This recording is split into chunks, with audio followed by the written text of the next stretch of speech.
News 25 is brought to you by Golden Casino Group, where you'll always find great fun, good food, and fantastic entertainment, all at Gold Town, Lakeside, and the Pahrump Nugget. News is also brought to you by J.K. Nelson Law. Call 727-9900 today for your free consultation. If you need a lawyer, you need Nelson.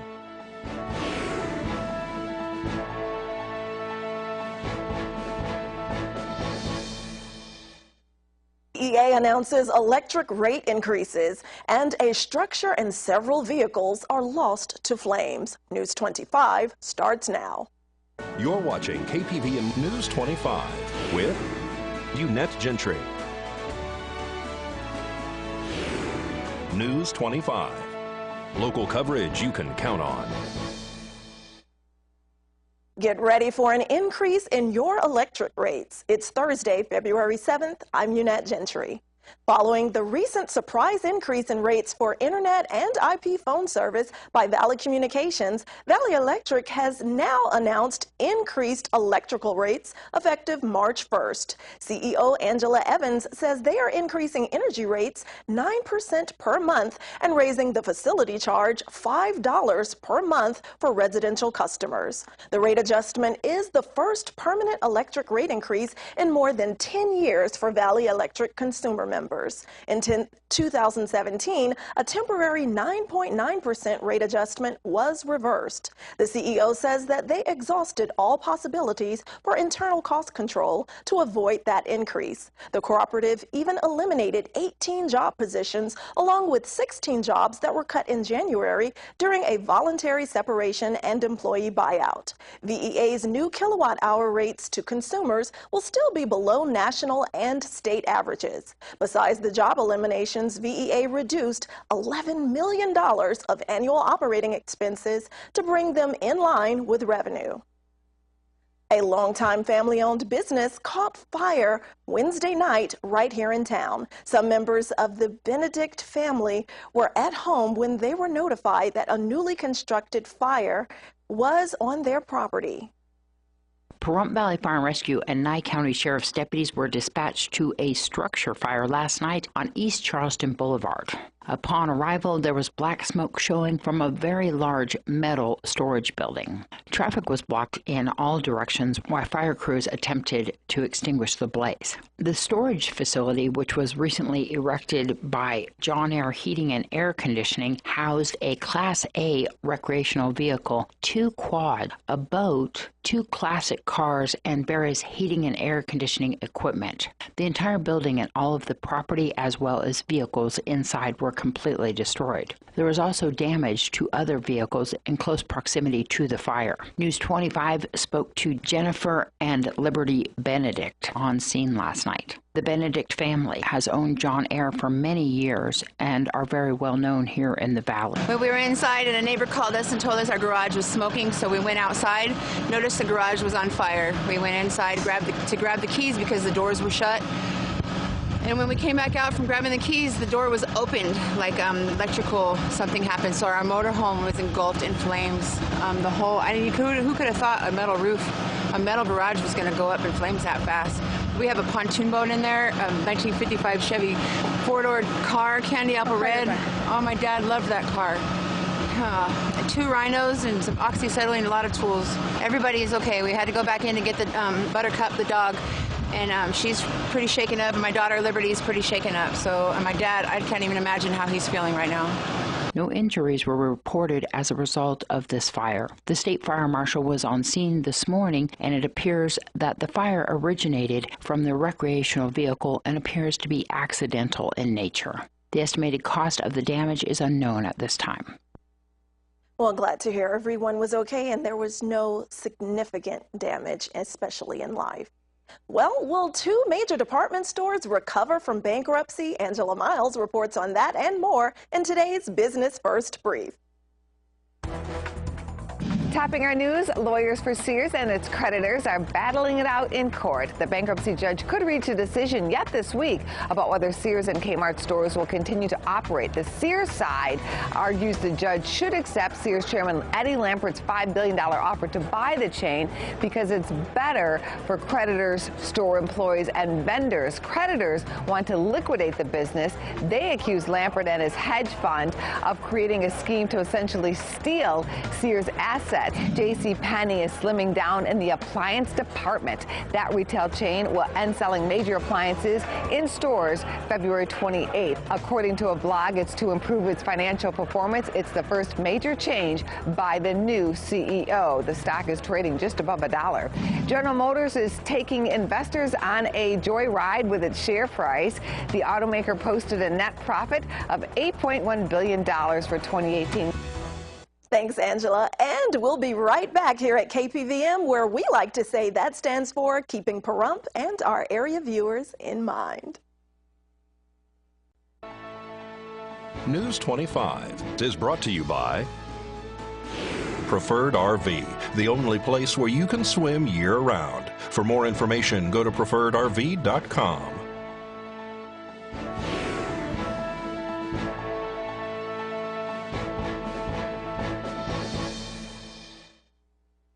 Welcome back to News 25. Now there's an opportunity for you to find out more about helping kids in our community. CASA is having an open house for anyone who would like to be a court-appointed special advocate. Oh, we would love for everyone to become a CASA. Give us a call at 775-505-2272, or you're welcome to give our training recruiter an email. His name is John Elkins, and is john@ptcasanv.org. And we're going to have an open house for an open forum on February 16th from 9 to noon at our offices there at 1321 Highway 160. Suite 10, and you can come by, at least learn what it's like to be a CASA, what all is involved, and then our classes start in March.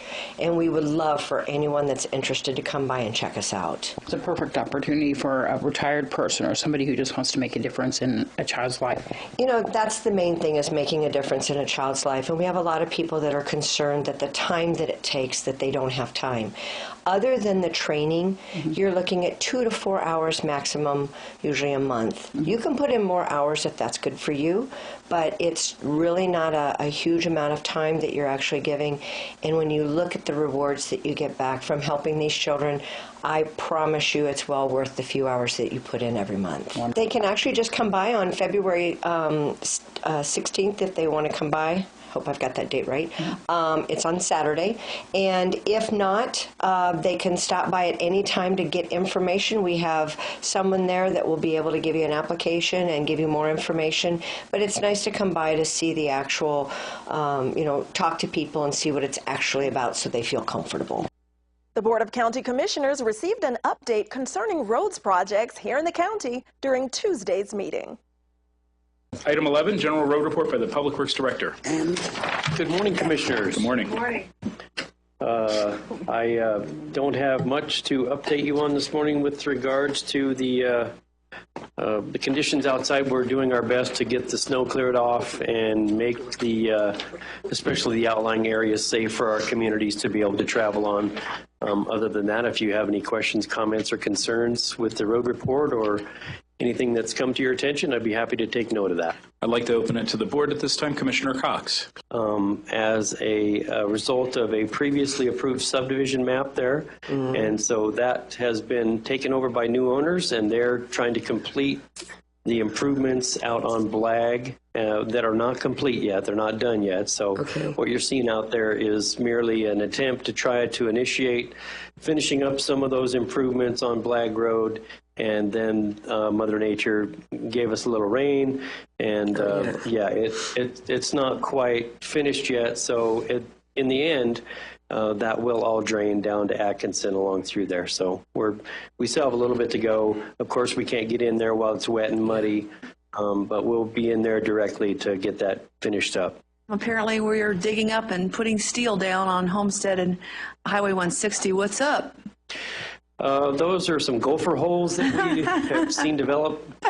Apparently not. No, we're doing some, not we are, Great Basin is doing some materials testing on the damage from the water line break. So they will be finishing up tonight. Will be their last night from 10 p.m. to 6 a.m. With any construction activities to core drill the material there, and once they get those core drills, we'll have some idea on what it's going to take to repair that area. That intersection at Homestead and Highway 160 DOT, can we ask them to make that a double turn lane traveling east? We've got a single turn lane going north, and it just backs up. And if it'd be better use of that lane to make it either or. That has come up in the past, and I've asked NDOT safety coordinator Lori Campbell to look at that intersection for left turn lanes going to the north, as well as Calvada at 160, where former Commissioner Brasky asked for us to take a look at that. And they are going to be making some adjustments to the yield line turning south onto 160 from Calvada. And then I have not heard back on Lori Campbell's safety evaluation of 160 and Homestead, but I will follow up on that as well. Thank you. And stay tuned. News 25 will be back with much more local news, including info about the fun game night the Seroptimist Club has planned. We'll be right back. News 25 is brought to you by Bill and Robin Law, injury attorneys. Injured, need money? Get Bill and Robin, your local Pahrump injury attorneys.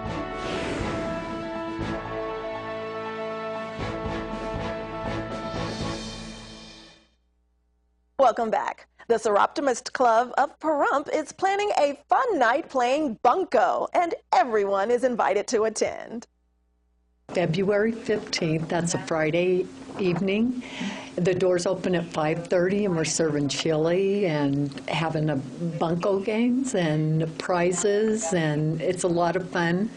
And this year again, it's at Valley Electric in the conference room, which has turned out to be an excellent venue for bunco because there's plenty of room and plenty of area for all of the chili that's going to be there. Yeah. So that they really want, just like last year, everybody really loved having the chili, and it's only $20 per person, and that's because it's a full meal. And we'll start that at 6 o'clock. Bunco is a game. Everybody says, what is bunco? It's so fun to play. It's mindless. It's easy to play. It's a dice game. And it's a fundraiser for Seroptimist. Seroptimist International Pahrump Valley, of which Cecilia is the president. The funds go to our DREAM programs that help women and girls with scholarship and women in need of further education. And the bunco will start after the chili. We'll start eating the chili, and then as soon as everybody's done eating, 6:30, 7 o'clock, we'll start playing bunco. All right. And it is really a lot of fun and very, very easy. The doors will open at 5:30. The whole program starts at 6. In the future, we are going to be having a Women's Health and Wellness Fair, and that'll be coming up in March. That'll be at the Pahrump Nugget, and we should have at least 50 vendors. I think there's more information coming up soon. Mm-hmm. It's for women only. It's a women's organization. They can donate anytime they want. They can donate. That's where we get our prizes. They've donated for our baskets when we have events, or if they want to donate money, they can donate money.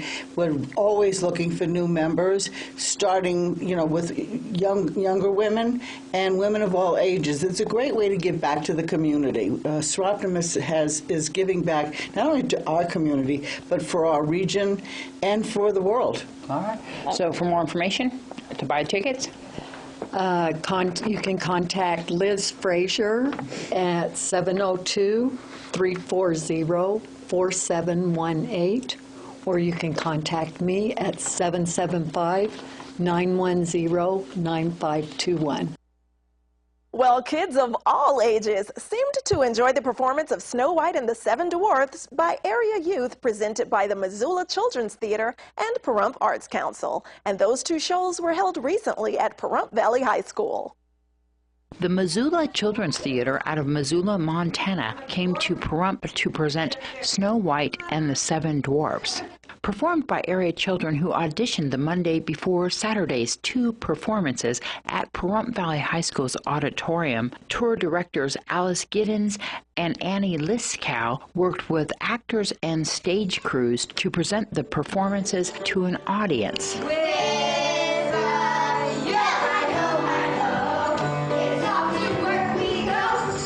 The Missoula Children's Theater performance is brought to you by the Pahrump Arts Council. The play is based on the traditional Snow White and the Seven Dwarfs, where a young princess named Snow White finds herself in peril when her stepmother, the queen, is told by her magic mirror that the princess is fairer than she. Aided by her two henchmen and the band of evil bats, the queen plots to get rid of Snow White. Mirror, mirror, what went wrong? The plan was perfect all along. Throughout its 45-year existence, the Missoula Children's Theater International Tour has fostered developmental life skills in more than 1 million kids. Just this year, they will work with 65,000 children in more than 1,200 communities in all 50 states and 17 countries. To find out more about the Missoula Children's Theater, you can find them on the web. If you would like to find out more about the Pahrump Arts Council, give them a call, 775-505-1643, or go to info@pvpac.org. News 46 WeatherCam is brought to you by Glenn Lerner Injury Attorney's Office in Pahrump. In a wreck, need a check? Call 702-877-1500.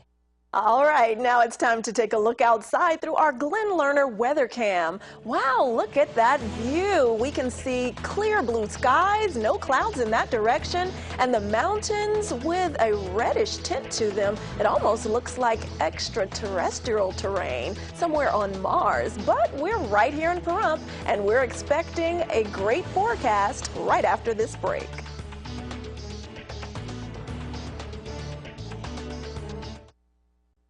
You're watching KPVM News 25. Local coverage you can count on. Well, it's time to take a look at our forecast across Nevada. Today's highs in Pahrump, 47, Amargosa, 48, Death Valley, a balmy 60 degrees for the high, Beatty, 44, Goldfield, 35, Tonopah tops out at 32 degrees, Fallon, 47 degrees, and Fernley's high, 37 degrees. And the lows across Nevada, Pahrump, 26, Amargosa, 26 as well, Death Valley, 36, Beatty's low, 24, and Goldfield and Tonopah will both bottom out at a lucky 13 degrees tonight. Fallon's bottoming out at 20 degrees and Fernley's low 22 degrees.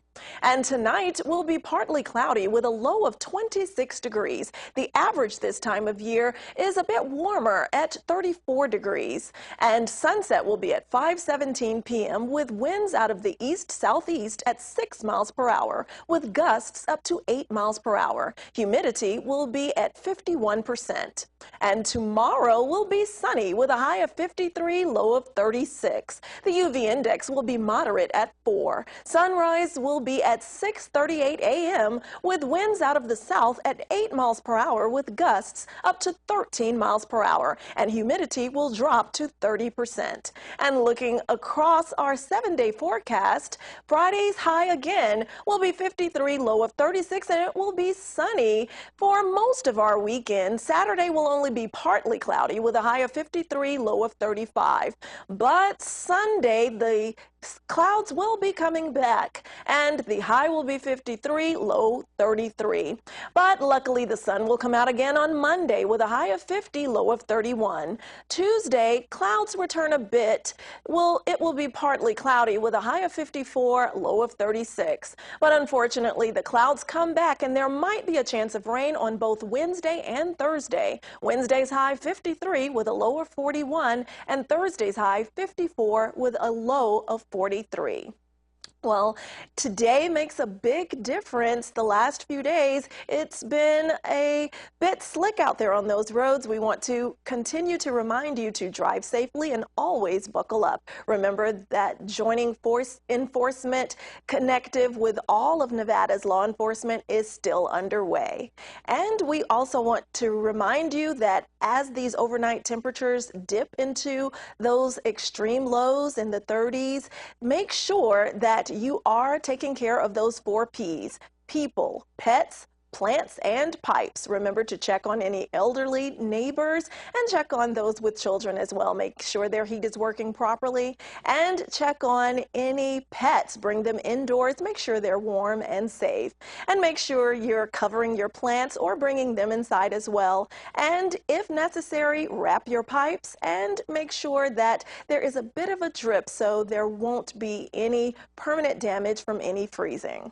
Well, that does it for this edition of News 25. I'm Eunette Gentry, and from all of us here at KPVM and 8th Country Radio, thanks for joining us tonight, and we will see you again tomorrow. Good night.